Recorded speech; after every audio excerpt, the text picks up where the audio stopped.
үйіне шақырғанда полиция қызметкерлері келіп, бүкіл жерлерді қарап, Эммидің кабинетіне кіріп, оның сондай сауатты, білімді болғанын және қабырғада ілініп тұрған мақтау қағаздарды қарап, Эмми балалар кітаптарының авторы екенін біліп, таң қалады.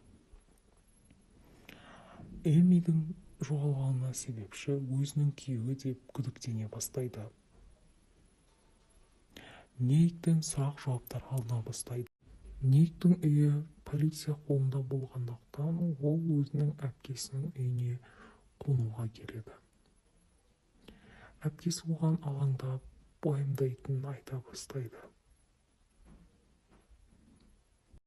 Эммидің киімдері арасынан полиция қызметкері конверт тауып алады. Онда Нейктің жұмыс орны көрсетілген.